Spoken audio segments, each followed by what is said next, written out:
What happens when a woman who believes she deserves a throne walks into a room full of people who actually earned theirs?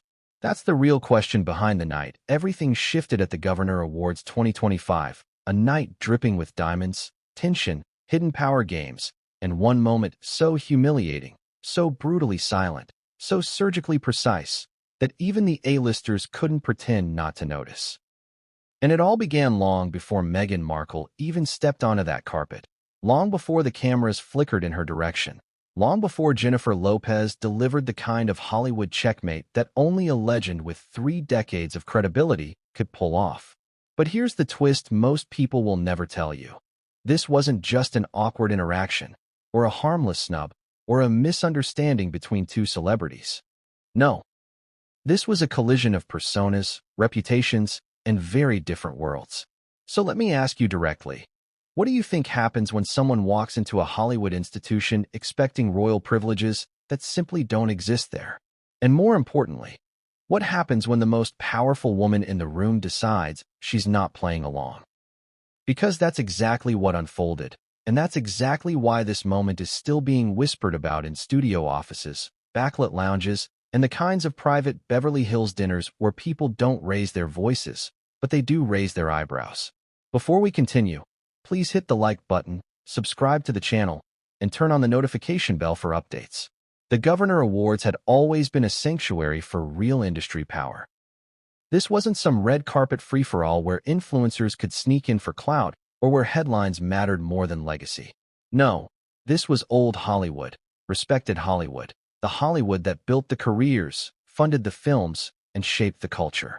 You could feel it the second you walked in. The muffled conversations in the corners, the hum of producers with real influence, the low laughter of directors who knew their films were already being considered for Oscars. It smelled like money, like authority, like talent that had been earned. It wasn't a place where entitlement thrived. It was a place where reputations were tested. So when Meghan Markle arrived, polished, poised, carrying herself with that unmistakable air of someone who expected the room to revolve around her, the shift was immediate. Not dramatic, not loud, but unmistakable.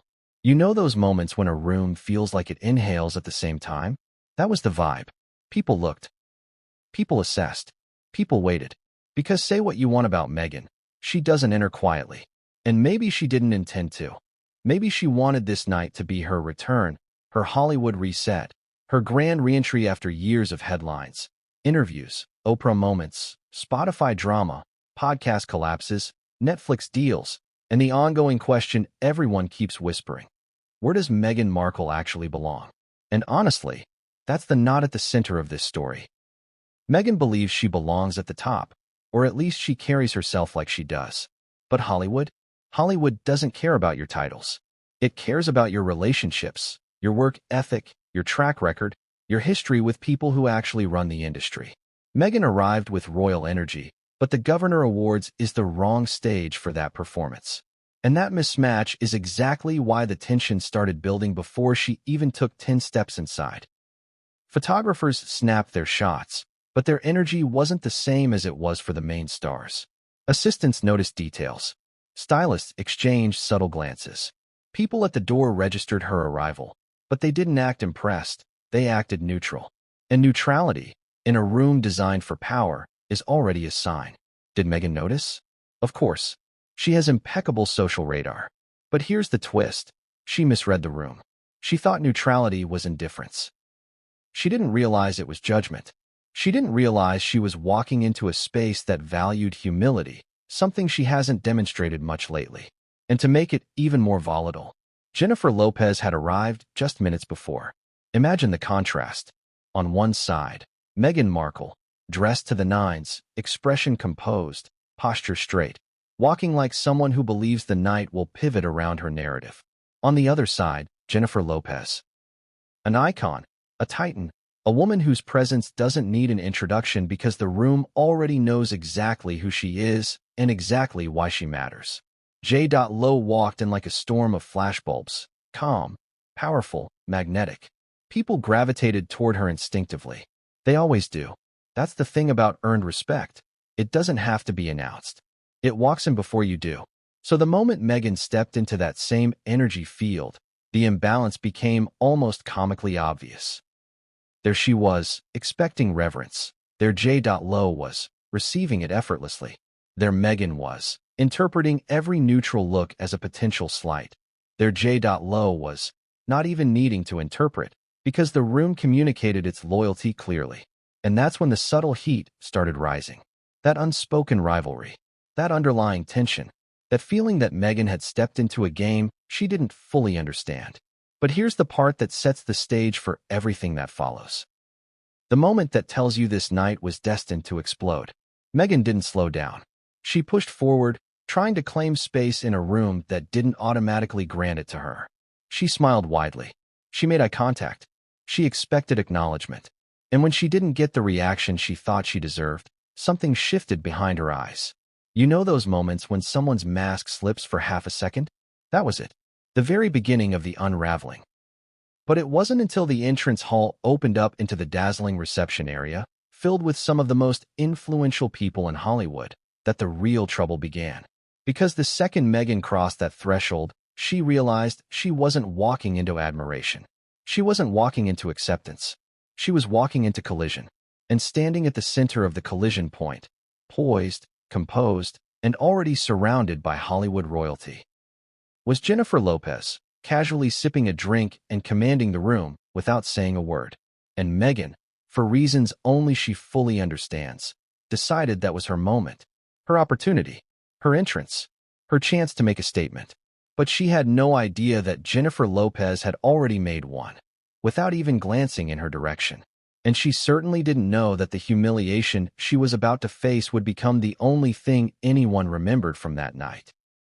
Because what happened next didn't just expose the distance between them, it shattered it. It rewrote it. It carved it into stone. And the moment Meghan stepped into that reception hall, everything changed, and Jennifer Lopez made sure of it. What's the first thing you notice when someone walks into a room expecting applause before they've earned it? Because that's exactly the energy that hit the lobby the moment Meghan Markle arrived. An energy so heavy, so self-assured, so unmistakably entitled, that even people who hadn't been looking in her direction suddenly turned just to confirm what they felt in the air. Let me ask you something. Have you ever watched someone enter a space believing it already belongs to them? That's the vibe. A kind of pressure, a kind of demand, a kind of unspoken command for everyone else to fall in line. And yet, in that particular moment, at that particular event, in front of that particular crowd, no one did. Not a single person. Which is exactly why this night spiraled the way it did. Because Meghan didn't walk into the Governor Awards as a former actress. She didn't walk in as a woman trying to rebuild her brand. She walked in as someone expecting royal treatment, in a room where royalty means absolutely nothing. In fact, it's almost a disadvantage. Hollywood respects hard work, not inherited status. It respects talent, not titles. And when someone arrives radiating the expectation of superiority, the response is never applause. It's resistance. Quiet at first. Subtle. Almost polite. But unmistakable. The motorcade outside had barely rolled to a stop before the first whispers began. Not negative. Not malicious. Just curious. Observational. She's here. Did she get an invite? How did that happen? The questions floated through the group of assistants, stylists, security personnel, and the low-level industry people who always arrive first. Meghan stepped out of the vehicle in a gown that shimmered under every flash. It was meant to impress, meant to signal glamour, meant to reclaim a certain Hollywood prestige. But here's the contradiction that Meghan never seems to grasp. She wants to be seen as relatable and royal, humble and superior, Hollywood and anti-Hollywood, all at the same time. And the thing about contradictions? They reveal themselves instantly in high-pressure environments, especially ones filled with people trained to read micro-expressions, posture, tone, and energy within seconds. This wasn't a red carpet event. It was an industry ceremony. There are unwritten rules. There is a hierarchy built on decades of labor. And while Meghan believed the room would bend to her presence, the room had already decided otherwise. The way she walked from the car to the entrance said everything. Shoulders back, chin high, smile perfectly calibrated for cameras that weren't even pointed at her yet. You know that smile people practice when they expect to see flashes, but don't? That's the one. And you might be thinking, Well, that's normal for a celebrity arrival. But that's the thing. Meghan isn't treated as a celebrity anymore. Not by Hollywood. Not by photographers. Not by PR teams or studios or casting directors. She's treated as a curiosity, a storyline, an unpredictable element. People watch to see what she'll do, not because they value her presence. And that difference hit her instantly. The photographers didn't surge forward. They didn't scramble. They didn't call her name in unison. A few took shots out of obligation. A few more snapped because her outfit was good content. But the majority? They saved their energy. They were waiting for someone else. And Meghan noticed. You could see the slight tightening around her jaw. A microsecond of irritation before she reset her expression and glided forward. Pretending not to care. Pretending she didn't expect more. Pretending the room wasn't already slipping out of her control. The staff at the door greeted her politely, but not reverently. She expected warmth. She received neutrality. She expected familiarity. She received formality. She expected recognition. She received procedure. And again, Meghan noticed. Her smile became a little sharper. Her posture a little stiffer. She tried to compensate by boosting her aura, walking in with exaggerated poise, as if projecting confidence might shift the atmosphere. But the atmosphere was already shaped by someone who had arrived minutes earlier. Someone with real power. Someone the room actually admired. Jennifer Lopez. And though Meghan didn't know it yet, the mere positioning of their arrivals had set the tone for everything that followed. Inside the hallway, Meghan paused for a split second, just long enough to assess the ambience. It was full, not crowded. Full. A very different thing. Full of recognizable faces, each one carrying success like a second skin. Full of producers whose names appear in Oscar campaigns. Full of directors who shape cultural moments. Full of actors whose careers are built on performance, not PR. And Meghan, for the briefest moment, seemed almost unsure. Almost.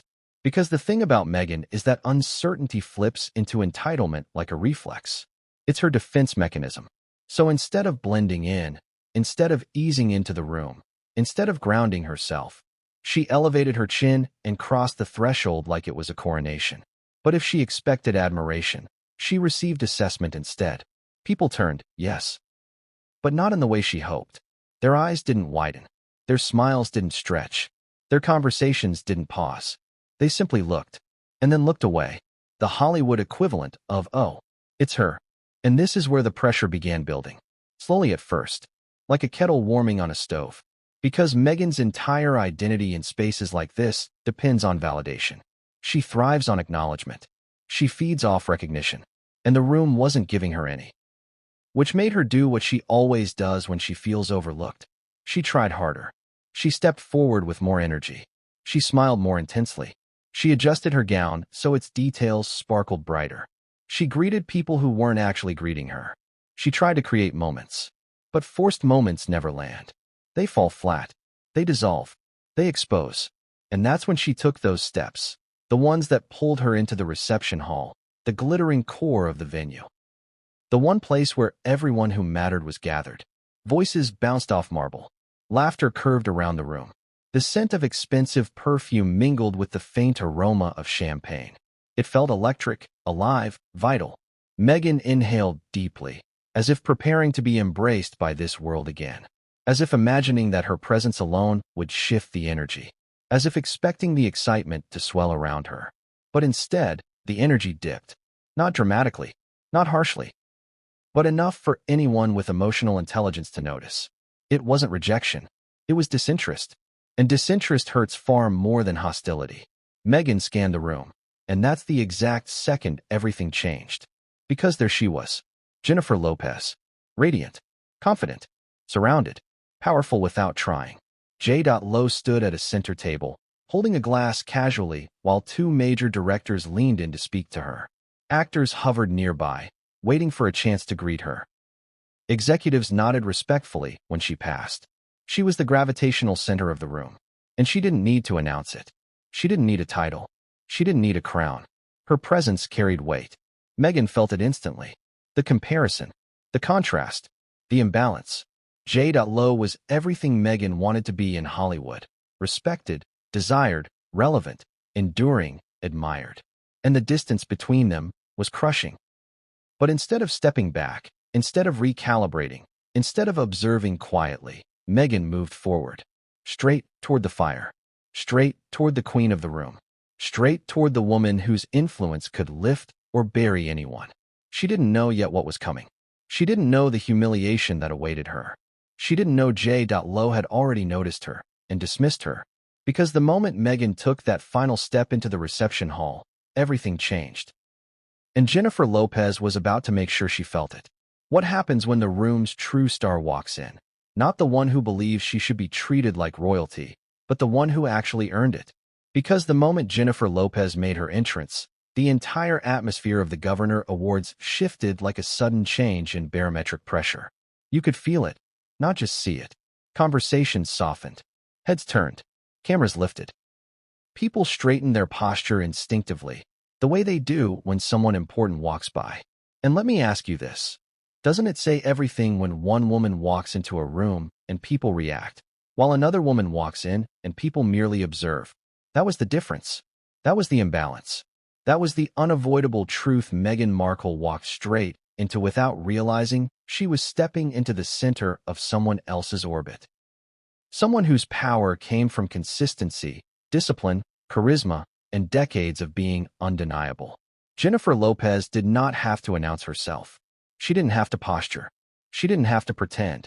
She simply arrived, and the room rearranged around her. Imagine the sound of 100 conversations humming together, rising like warm static. And then imagine a subtle break in that harmony. Not abrupt, not dramatic, but enough to pull attention toward the entrance without anyone needing to explain why. That's what happened. J.Lo stepped in wearing a gown that didn't just glitter. It radiated the confidence of someone who had stood on every major stage in the world and conquered them all. Her hair was swept back with effortless precision, her expression calm but commanding, and the way she moved, slow, deliberate, self-assured, made it painfully clear that she didn't just belong here, she defined here.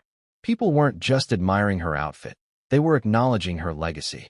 You could practically feel the whispered thoughts. She looks incredible, she's glowing, she's still got it. That's J.Lo. And unlike Meghan, whose arrival had been met with curious glances and polite disinterest, Jennifer Lopez's entrance activated the room like a switch. The photographers, who had saved their energy earlier, suddenly snapped to attention. Cameras clicked with urgency. Assistants pushed forward to clear space. A-listers angled their bodies to greet her the moment she reached them. And here's the crucial part. Jennifer Lopez didn't demand any of it. Hollywood gave it to her because she had earned it through decades of work. Late nights, rehearsals, performances, reinventions, comebacks, and iconic moments that shaped pop culture. Whether you love her or criticize her, J.Lo commands respect simply by existing in a room like this. And Meghan knew it. Of course she did. How could she not? Jennifer Lopez carried an aura Hollywood instinctively responds to. Seasoned, unshakable, triumphant. Meghan carried an aura Hollywood is wary of. Unpredictable, performative, entitled. One at the top of the mountain. One still trying to claim she belongs there. So when the two stood in the same space, the contrast wasn't just visible. It was unavoidable. You could feel people instinctively drifting toward J.Lo. A magnetic pull. A gravitational force. Meghan, standing several feet away, watched as Jennifer Lopez greeted producers who could greenlight any movie she wanted. She watched as actresses leaned in with genuine admiration. She watched as directors she desperately wanted to impress, people she once hoped would consider her for projects, chose J.Lo's presence over hers without hesitation. And this wasn't insecurity on Meghan's part. This was reality. Brutal reality. The kind Hollywood doesn't sugarcoat. The kind no PR team can spin. The kind that humbles even the strongest egos. Meghan forced a smile. The kind you give when you're pretending to be entirely unbothered while every atom in your body is screaming that you are. She adjusted her clutch. She smoothed her dress. She glanced subtly at her reflection in a nearby glass panel, checking, recalibrating, restabilizing. Because she could feel it. She wasn't the moment. She wasn't the center. She wasn't even a thought. Not in this room. Not on this night. Not when Jennifer Lopez had just claimed the spotlight without even trying. But even then, Meghan pushed forward. That's her pattern. Doubled down instead of stepping back. Instead of observing the dynamics, instead of reading the room, instead of letting the night unfold naturally, she decided she needed to assert herself. To insert herself. To stand in proximity to the biggest star in the room as if closeness would elevate her. It was a strategy she had used before, align with power to compensate for lack of legitimacy. Align with fame to mask insecurity. Align with relevance to counter public skepticism. But this room wasn't buying it. And neither was J.Lo. Jennifer Lopez made her way deeper into the reception hall, greeting people with her signature warmth, a kind of cool, charismatic ease that comes from decades of balancing fame with likability. But Meghan watched with a mixture of fascination and envy. The kind of envy someone feels when they want something so badly but can't admit they may never achieve it. The kind that tightens the throat. The kind that makes every small gesture feel personal. Every laugh feel like commentary. Every glance feel like judgment. Meghan took her first steps toward J.Lo's circle, trying to time her approach. Trying to gauge the perfect moment to insert herself without looking desperate.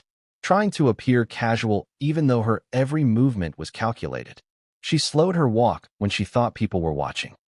She changed the angle of her posture to look more elegant. She adjusted her expression to appear both delighted and important. But none of it mattered. The room wasn't looking at her. The room was looking at J.Lo. The contrast grew more humiliating by the second. You have to imagine what this felt like through Meghan's perspective. She once imagined herself an A-lister. She once imagined Hollywood would embrace her after her royal exit. She once imagined producers would line up to work with her, brands would clamor to sign her, studios would compete for her attention. But that fantasy evaporated the moment she stood next to someone who genuinely embodied everything she pretended to be. Because while Meghan's relevance came from controversy, J.Lo's came from consistency. While Meghan's fame came from association, J.Lo's came from achievement. While Meghan's presence demanded attention, J.Lo's naturally commanded it. And this is the moment, the precise moment, when J.Lo's entrance began to set the stage for Meghan's downfall. Because before any words were exchanged, before any interactions took place, before any humiliation occurred, the hierarchy had already been established. And Meghan was not at the top of it. She moved closer to J.Lo's group, still unnoticed, still on the outside of the circle, still searching for the opening she believed she deserved. But Jennifer Lopez was too busy greeting an Oscar-winning cinematographer, a legendary producer, two acclaimed actors, and a global fashion icon to notice Meghan's slow and deliberate approach. People who actually shape Hollywood. People Meghan wanted access to. People she wanted to impress. People who weren't even aware she was hovering near them. And then it happened. The moment that shifted the air. The moment that signaled the first spark of tension.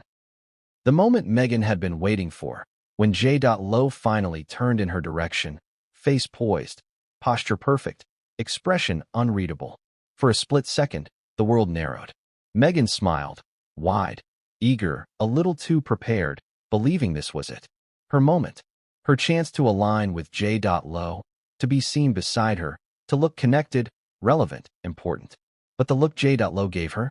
It wasn't warm. It wasn't welcoming. It wasn't even indifferent. It was acknowledgement without interest. A look that said, I see you. I recognize you. I'm not impressed. And that one glance, that single, silent second, cracked the night open in a way Meghan never recovered from. Because Meghan hadn't even spoken yet. And Jennifer Lopez was already annoyed. But Meghan didn't know that. Not yet. She was about to find out the moment she opened her mouth. And what came next would shift the entire tone of the night, for everyone watching. What do you think happens when someone steps into a conversation they were never invited to, convinced they belong, convinced they're welcome, convinced they'll be embraced, only to collide with a wall of cold, polished, unshakable indifference? Because that is exactly what happened in the very first awkward interaction between Meghan Markle and Jennifer Lopez. An interaction so brief, so quiet, so razor-sharp in its subtlety that you could blink and miss it, yet feel its shockwave across the entire room. And let me ask you directly, have you ever seen a moment where one person's confidence doesn't just fall apart, it collapses inwards like a souffle that deflated in real time? Because that's what this was. Not theatrical, not loud, not dramatic in a tabloid sense, but devastating in a human sense. The kind of humiliation that's silent, instant, and permanent. Meghan approached Jennifer Lopez with the smile of someone who believed the moment would be captured, shared, admired, maybe even envied. She angled her shoulders slightly, the classic, "I'm about to greet a fellow star" posture, and stepped forward with the kind of enthusiasm that works only if the energy is reciprocated. And here's the thing, Meghan expected warmth. She expected excitement. She expected familiarity. She expected J.Lo to give her the sort of greeting two high-profile women give each other in front of flashing cameras. But the cameras weren't flashing, and Jennifer Lopez wasn't playing along. Meghan opened with a tone meant to sound breezy and friendly, a little too friendly. "Jennifer," she said, with the bright smile of someone trying to signal closeness that didn't exist. She added a small wave, a laugh that sounded half nervous, half performative. The problem? Jennifer Lopez had absolutely no intention of pretending they were close. J.Lo's face shifted only slightly, a controlled, polite adjustment, just enough to acknowledge Meghan without actually welcoming her.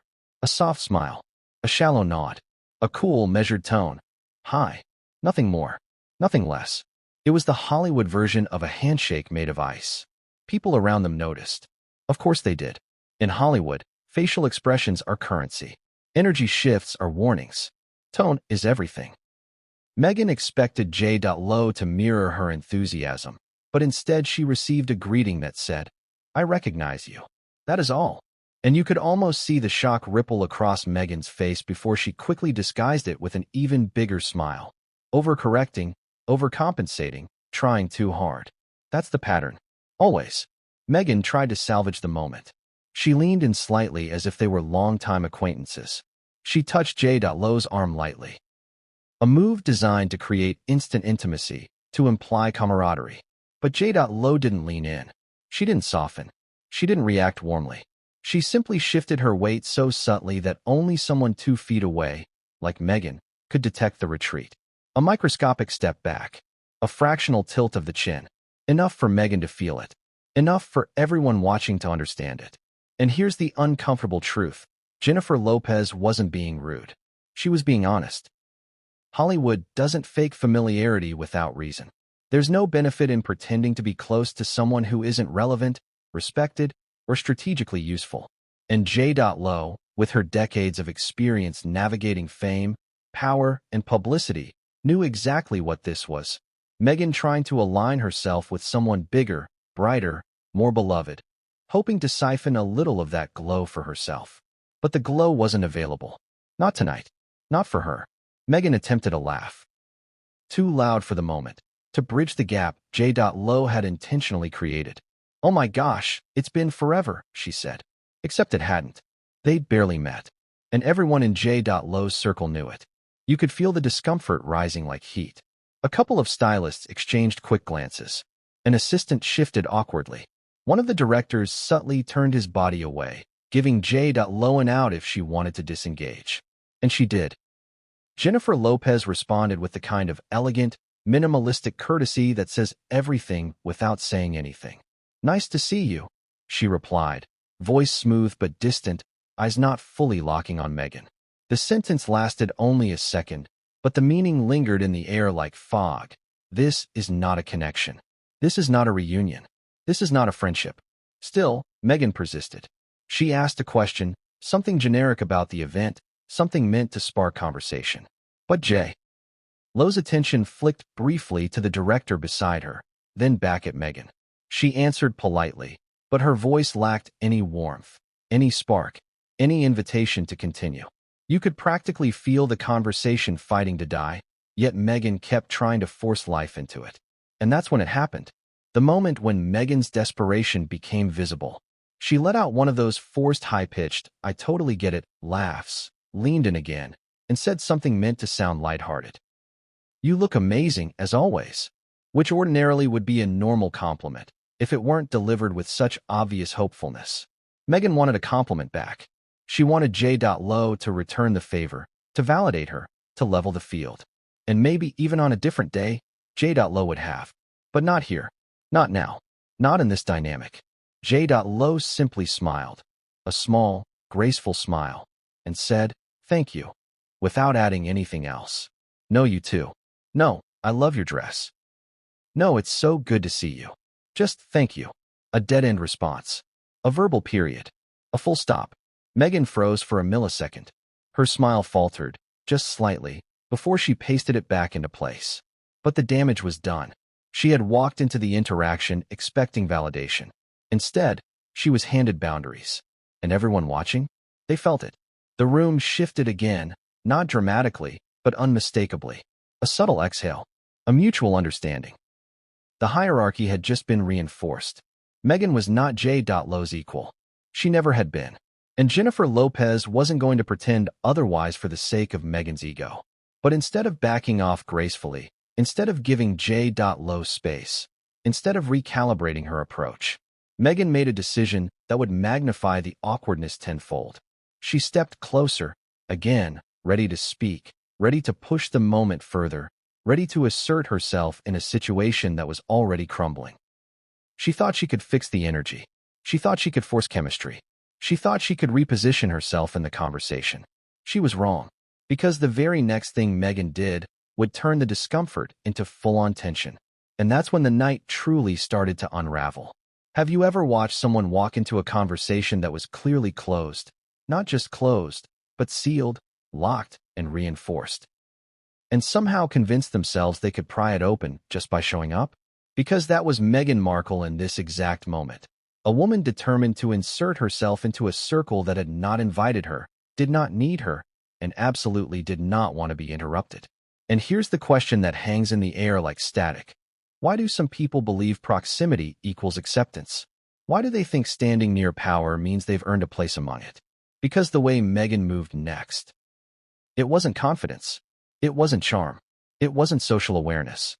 It was desperation wrapped in delusion, the kind that makes people overestimate their importance and underestimate the room they're stepping into. Meghan, still stinging from Jennifer Lopez's icy but polite brush-off, tried to recover by redirecting her attention to the nearest A-list group. A cluster of actors and executives were mid-conversation about a major upcoming awards season contender. Their tone was animated, engaged, full of momentum. This was real insider talk, the kind Meghan had always wanted to be part of, the kind she used to imagine herself belonging to when she first launched her Hollywood career, the kind she lost access to the moment she traded acting for royal life, then traded royal life for chaos. And now, here she was again, trying to claw her way back into the center of an industry that had already moved on without her. She took a subtle step closer, pretending to be listening in casually, a strategy that might have worked if she had blended in, acted relaxed, or waited for someone to notice her. But Meghan doesn't do quiet. She doesn't do subtle. She doesn't do, let the moment come to you. She jumps. She thrusts. She intervenes. She inserts herself with the expectation that others will simply adapt. So with the group deep in conversation about shooting schedules, studio negotiations, and the film's award strategy, Meghan leaned in and laughed, loudly, at a joke she hadn't actually heard. A laugh meant to say, "I'm part of this conversation too." But you know those laughs that don't match the mood of the group? Too sharp, too sudden, too performative. That's what came out of her. And the shift in the circle was immediate. The actors paused mid-sentence. The producer's eyebrows twitched. A director glanced sideways. No one said anything rude. Of course not. But the silence after Meghan's misplaced laugh was more humiliating than any insult could have been. It was the silence of people trying to identify a stranger who suddenly barged into a private moment. And Meghan, sensing she had miscalculated, smiled wider, hoping to smooth it over. Then, just as the group resumed talking, she jumped in again. This time with a comment that made absolutely no sense in the context of their discussion. A well-known actress was describing her grueling shooting schedule, explaining how she filmed intense scenes back-to-back while balancing promotion for another project. Meghan suddenly inserted herself with, "Oh, I get that. When I was filming Suits, we had days like that too. It's intense." The actress froze. The producer blinked. The director tilted his head ever so slightly. It wasn't that what Meghan said was offensive. It was that it was painfully irrelevant. She wasn't part of the conversation. Her anecdote didn't connect. It didn't add anything. It was a transparent attempt to force relatability. And here's the brutal part. Meghan didn't realize she had just made herself look smaller, not bigger. Because comparing Suits to a major awards contender at the Governor Awards, it sounded ridiculous. It sounded dismissive of the other actress's work. It sounded like Meghan was trying to elevate herself using nostalgia for a show that, while moderately successful, did not compare to the projects being discussed. The awkwardness thickened like fog. Still, Meghan plowed forward. She tried another angle, name-dropping. When I was talking with some producers recently, she began, hoping the vague reference would imply she was involved in big conversations with important people. But vagueness is a red flag in Hollywood. People who actually have important conversations don't need to be ambiguous about them. They reference specifics, projects, partners, studios, deals. Meghan didn't. She couldn't, because she didn't have anything real to reference. A stylish woman standing nearby, clearly someone with years in the industry, glanced at Meghan with a polite, tight-lipped smile. The smile people use when they want to acknowledge someone without encouraging them. The smile that means, "Yes, hello, but please stop talking now." Meghan didn't pick up the signal. She kept speaking. She tried to pivot the conversation toward broader Hollywood culture, clearly fishing for a chance to talk about herself again. But no one bit. The group responded with minimal nods, half-smiles, and one-word affirmations. Then came the moment that made the entire room shift. A respected actor, someone with real presence, someone whose name carries weight, decided to cut the tension. Not by including her, not by saving her, but by gently, gracefully shutting her out. He turned his body slightly away from Meghan, opened his posture fully toward the actress he had been speaking to before she interrupted, and resumed the conversation exactly where it had left off, as if Meghan had never spoken. The message was unmistakable. This is not your space. This is not your circle. This conversation is not for you. Meghan stood frozen in place for a moment too long, smiling tightly as if she were still included, even though her presence had been erased. She pretended to follow along. She nodded. She forced another laugh. But the disconnect was glaring. She tried to look comfortable, but her posture betrayed her. Shoulders stiff, lips pressed, eyes darting around the group for any opening, any lifeline, any excuse to stay. No one gave her one. The group continued discussing their work, their schedules, their collaborations.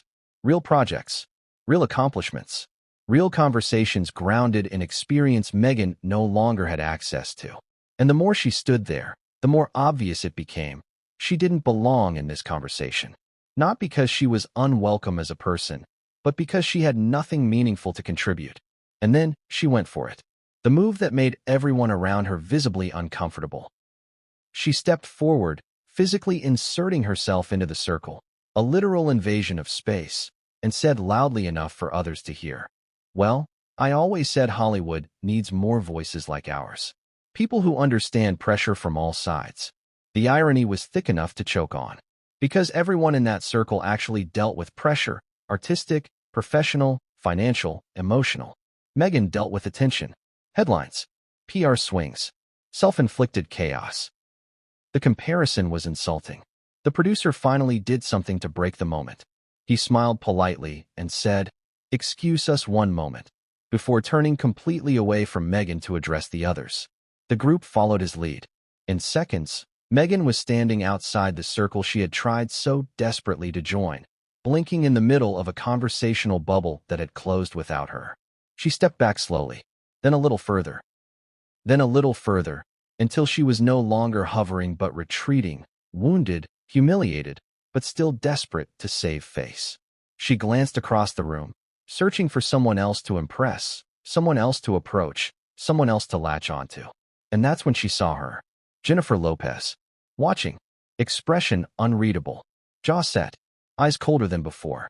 Because Meghan had just done something that annoyed J.Lo on a deeper level, not with words, but with presence. And what J.Lo did next would be remembered by everyone who witnessed it.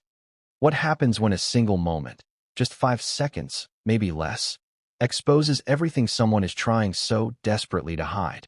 Because that's what unfolded next. A snub so clean, so swift, so subtle, yet so devastating that the entire room seemed to inhale as one. And here's the question that should hit you right in the chest. Why is it that the quiet humiliations always hurt more than the loud ones? Why is it that the smallest gestures can cut the deepest, especially when the person on the receiving end is already bleeding from earlier wounds? Because what Meghan experienced in the next few moments wasn't loud or dramatic or chaotic. It was quiet, controlled, precise, and that's exactly why it stung the way it did.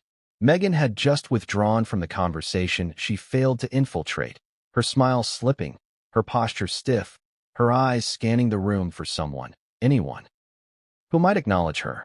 She still wanted to believe she could reset the energy. She still wanted to pretend she hadn't just been shut out. She still wanted the night to turn around. But Hollywood doesn't give you multiple chances in a single room. It gives you one. Sometimes two. Meghan had already burned through both. From across the room, Meghan spotted a cluster of high-ranking industry figures. An Oscar-winning actor, a revered director, a powerful female producer known for championing prestige films, and a rising star whose recent project had dominated festival headlines. This was the group. The kind of group Meghan had dreamed of impressing. The kind of group that could, in theory, elevate her relevance overnight if she secured even a moment of connection. And so, with renewed determination, or perhaps denial, she straightened her shoulders, smoothed her dress, lifted her chin, and walked toward them. She rehearsed her opening line in her head. Something about inspiration. Something about artistry. Something that made her sound connected, insightful, valuable. She wanted to appear like someone who belonged. Someone worthy of being there. Someone who could add something meaningful to a conversation among giants. But the problem is this. Giants don't look down unless they choose to. And they weren't choosing to. As she approached, the group was mid-conversation, engaged in a lively, friendly debate about a particular performance in one of the season's buzziest films. They were laughing, leaning in, exchanging stories. There was warmth, authenticity, mutual respect, a rhythm, a social rhythm. Meghan simply didn't understand or know how to enter. Still, she tried. She hovered just close enough to signal that she intended to join them, but not close enough to be acknowledged naturally. She waited for someone to notice her, to turn, to open the circle. No one did. She shifted her posture to be more front-facing. Still no reaction. She let out a light, polite laugh as if she had heard the joke they just made, a social invite to include her. Still nothing. And then she made the mistake that sealed the moment. She spoke. "Oh my gosh, I love that film," she said, loud enough for the group to hear, her voice bright and eager. The actor paused. The director paused. The producer paused, but not in the way Meghan wanted. Their reaction was the human equivalent of static. The actor, the one the entire group had been focused on, offered a small, polite smile, the kind you give someone you don't know well but don't want to offend.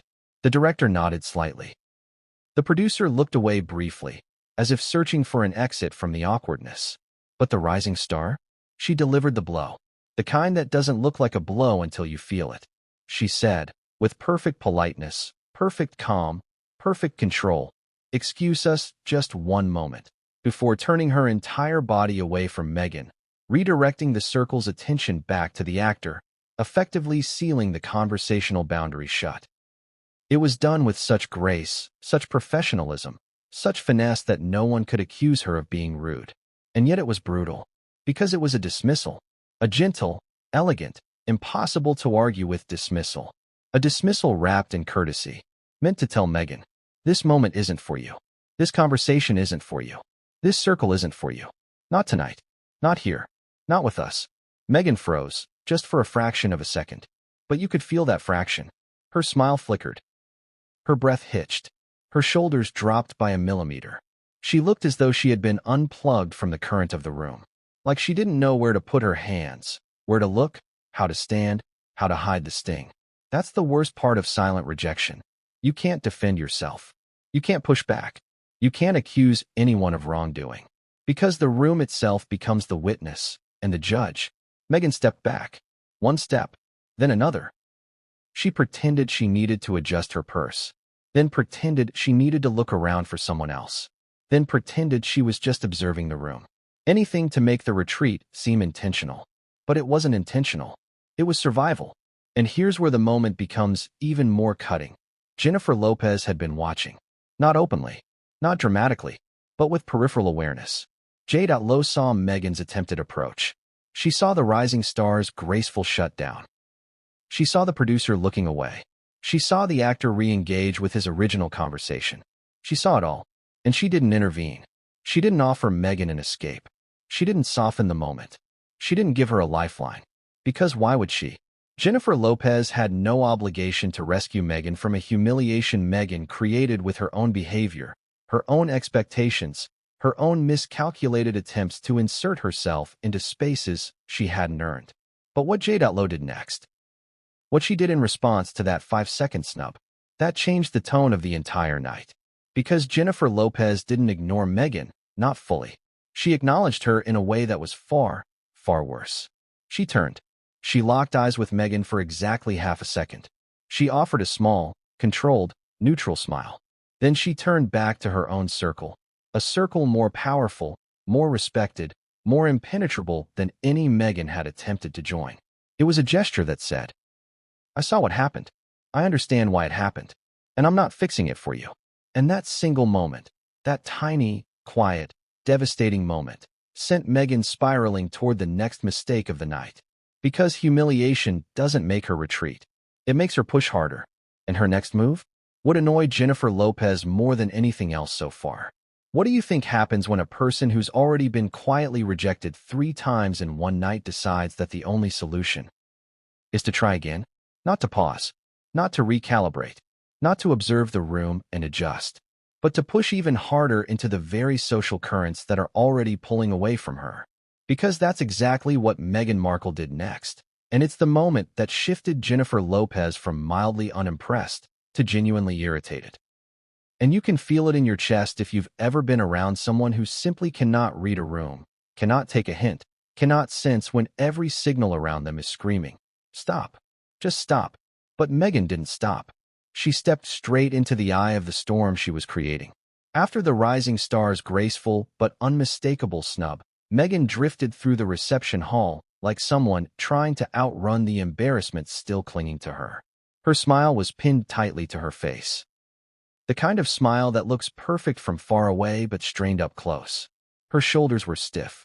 Her eyes were wide, scanning the room in erratic sweeps. She looked like she was performing enjoyment rather than experiencing it. And the worst part? Most people there had seen enough Hollywood meltdowns to recognize the signs of someone slowly unraveling behind their own performance. But instead of stepping back, Meghan locked her sights on the one person she believed could reverse the night's trajectory, Jennifer Lopez. Because in Meghan's mind, J.Lo wasn't just the room's biggest star, she was a bridge, a shield, a validator. If Meghan could align with her, even briefly, everything else could be spun. Everything else could be reframed. She didn't need everyone to like her. She just needed one powerful ally to be seen beside her, preferably in front of cameras. Preferably in front of witnesses. Preferably someone whose approval meant something. But here's the twist Meghan didn't understand. Jennifer Lopez isn't a social ladder. She's a fortress. And if you want access, you don't storm the gates. You earn your way through the decades of history that built them. Still, Meghan approached again. Slowly. Determinately, blindly. J.Lo was standing near a tall floral installation, engaged in a relaxed conversation with 2 legendary figures. A famed director and a producer with 3 major blockbusters under her belt. These were not casual industry people. These were long-game players. People who understood reputation, longevity, and influence in a way Meghan never quite grasped. Their conversation was soft, intimate, the kind of low-voiced exchange powerful people have when they know everyone else in the room is listening without looking. Meghan hovered on the outskirts for just a moment. Long enough to study the group dynamic, but not nearly long enough to understand it. She stepped in with a bright, overly enthusiastic, "Hi again," directed toward Jennifer Lopez, as if the earlier cold greeting hadn't happened, as if she could override it with forced warmth, as if repetition could create closeness. Jennifer Lopez turned slowly, offering Meghan a look that was civil but colder than before. Not rude. Never rude. J.Lo doesn't need to be rude. Her boundaries are sharper than any insult. "Hi." she replied, again with that polite, clipped tone. But this time there was no smile. Not even a small one. Meghan, still powering forward, ignored the warning. I didn't get a chance to say earlier, I just love your last project. You absolutely killed it. Her voice was loud enough for the others to hear, clear enough to signal admiration, but also, clearly, an attempt to pull attention toward herself. It was transparent. Too transparent. J.Lo saw it. The director saw it. The producer saw it. And it landed like a pebble tossed at a granite wall. Jennifer Lopez responded with nothing but a gentle, quiet, thank you.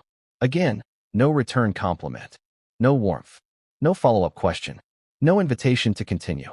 Just a boundary, delivered with elegance. But Meghan didn't see it as a boundary. She saw it as an opportunity. She jumped straight into the next line. We should totally connect sometime. Maybe do something together. I have some ideas I think you'd love. There it was. The ask. The pitch. The social overreach. Meghan had tried to convert a strained social interaction into an invitation for professional connection, in front of people who all knew instantly that this would not end well.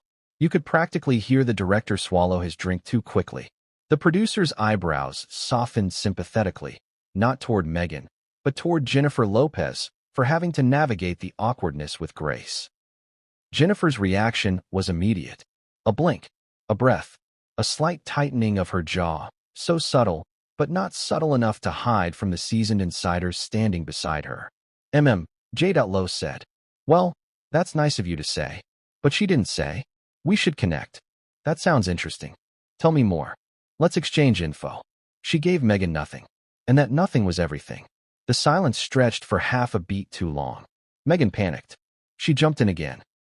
This time with a laugh that sounded a little too sharp. No, seriously.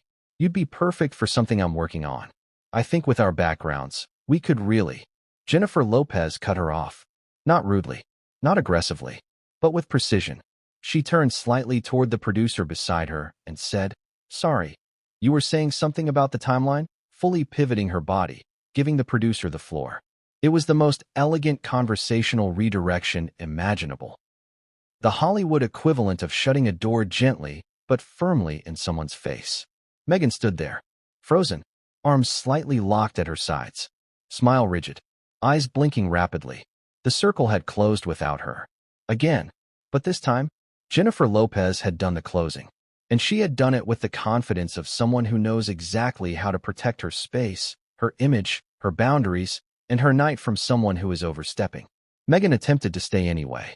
She lingered, pretending she was still part of the circle, pretending she was listening, pretending she was waiting for the conversation to loop back to her. But it didn't loop back, because Jennifer Lopez made sure it didn't. She kept her body angled away. She kept speaking to the producer. She kept the momentum of the conversation flowing forward. She refused to give Meghan even a sliver of an opening. And that's when the real humiliation began. One of the assistants, standing just behind the director, glanced at Meghan with a look of pure sympathy. The kind of look that says, oh no, please leave. Please stop. This is painful for everyone. Meghan saw it. She stiffened. Then, in a final attempt to salvage her dignity, Meghan forced a smile and said, I'll let you all catch up, as if she had been invited to be there in the first place. But as she turned to walk away, she made eye contact with Jennifer Lopez one last time. And J.Lo gave her a nod. A single, tiny nod. A nod that said, goodbye. Do not come back. Stay in your lane. But Meghan didn't interpret it as a goodbye. She interpreted it as unfinished business. And humiliation doesn't make Meghan retreat. Humiliation makes her angry. Which is exactly why her next move wouldn't just irritate Jennifer Lopez. It would push her past the limit. And when J.Lo finally responded, everyone at the Governor Awards felt the shockwave. What happens when someone pushes and pushes and pushes until the wrong person finally pushes back? Because Meghan Markle had already crossed one invisible line by forcing familiarity with Jennifer Lopez. But what she did next, that crossed the second, deeper, sharper line. The one you do not cross with Hollywood royalty unless you're prepared for the consequences. And let me ask you something directly. Have you ever watched a person misread a situation so catastrophically that the only possible outcome is collision? That's what this was. A slow-motion collision that everyone in the room saw coming except the one person who needed to see it most, Meghan herself. After J.Lo shut her out of the conversation, with that subtle, graceful, devastating pivot toward the producer, Meghan should have left it alone. Anyone with emotional intelligence would have stepped back, taken a breath, and regrouped. But Meghan? Meghan is fueled by narrative. She believes the story can always be rewritten. She believes she can always talk her way back into the moment. And that belief is exactly what pushed her into making the very mistake that ignited Jennifer Lopez's irritation more than anything else that night. Because instead of retreating, instead of reading the boundary, instead of respecting the social current, Meghan circled back. Again, not immediately. That would have been too obvious. She did what people do when they're simmering with humiliation but pretending they're above it. She wandered. She floated through the room with an expression that tried to look calm but was clearly coated in frustration. She pretended to stop at the drink table, picking up a flute of champagne she barely sipped. She pretended to admire a floral arrangement. She pretended to check messages on her phone. But here's the thing about Meghan. When she's performing, it shows. Every movement becomes too deliberate. Every gesture too controlled. Every expression too calculated. People noticed. Assistants whispered. A-listers exchanged glances. The energy around her grew heavy again. Not hostile, just awkward. That kind of tension that comes from watching someone who desperately wants control but keeps losing it with every passing minute. And then she saw her moment. Jennifer Lopez had stepped away from the producer and director to greet another A-lister, someone who had just arrived and was making the rounds. It was a small shift in the circle, just enough to create space. And space, to Meghan, looked like opportunity. Without hesitation, without caution, she began walking toward J.Lo again, her pace faster this time. Determined. Sharp. Driven by a mixture of embarrassment and entitlement, that dangerous blend that makes people escalate instead of de-escalate. J.Lo didn't notice her approaching right away, but the assistant standing beside her did, and his expression changed instantly. It was the tight, subtle wince of someone who knows a situation is about to turn uncomfortable. He glanced at J.Lo, then at Meghan, then back at J.Lo. Meghan reached them in 3 quick steps. And then she said the sentence that pushed everything over the edge. She tried to bond with Jennifer Lopez by comparing herself to Jennifer Lopez. Honestly, she said, voice bright with forced confidence, I totally know what you mean about being pulled in so many directions. When you're a woman in this industry and everyone expects so much from you, it's impossible. I get it. We're both under constant pressure. The group went silent. Silent in that dangerous, frozen, this is not happening way. Because Meghan had just equated her experience, her brief career, her controversies, her headlines, with Jennifer Lopez's decades of evolution, discipline, reinvention, and survival in one of the hardest industries in the world. She put herself on J.Lo's level without invitation, without credibility, without awareness.